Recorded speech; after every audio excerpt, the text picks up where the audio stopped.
30 வயசுக்கு மேல நம்ம கிராஸ் பண்ணும்போது ஒரு 10 வருஷத்துக்கு ஒரு ரிசர்ச் படி 3-8% நம்மளுடைய மசில் லாஸ் ஆகுது. மசில் வேஸ்ட் ஏஜ்னு சொல்லுவாங்க. வயசானவங்க கீழே விழுந்திருப்பாங்க, இடுப்பு எலும்பு உடைஞ்சிருக்கும், கால் எலும்பு உடைஞ்சிருக்கும், அதோட பெட் ரெஸ்ட் ஆனவங்க தான். இது ஏன்னா 40 வயசுக்கு மேல, எஸ்பெஷலி விமன் 40 வயசுக்கு மேல போக போக அவங்களோட எலும்புகளோட போன் டென்சிட்டி கம்மியாகும். எலும்புகள்ல நடுவில் இந்த மாதிரி ஓட்ட மாதிரி ஃபார்ம் ஆகும். ஏன்னா எலும்புகள் weakness due to various reason. இந்த இரண்ட ஒரு ஈஸியா ₹1 செலவில்லாம நம்மளால ப்ரிவென்ஷன் பண்ண முடியும். இதுக்கு ஒரே ஒரு வழி ஸ்ட்ரென்த் ட்ரைனிங். ஸ்ட்ரென்த் ட்ரைனிங் என்ன? நார்மல் பேசிக்கான ஒரு வெயிட்டை வச்சு எக்ஸசைஸ் பண்ணலாம், புஷ்அப்ஸ், புல்அப்ஸ்.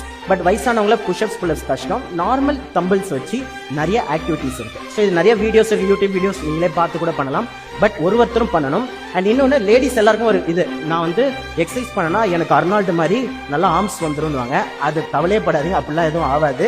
பேசிக் அடிக்குவேட் வெயிட் ட்ரைனிங் வாரத்துக்கு 3 நாள் பண்ணா போதும். ஒரு நாள் பண்ணுங்க, இன்னொரு நாள் ரெஸ்ட் விடுங்க. ஸோ இது முக்கியமான மேண்டேட்டரியான விஷயம்.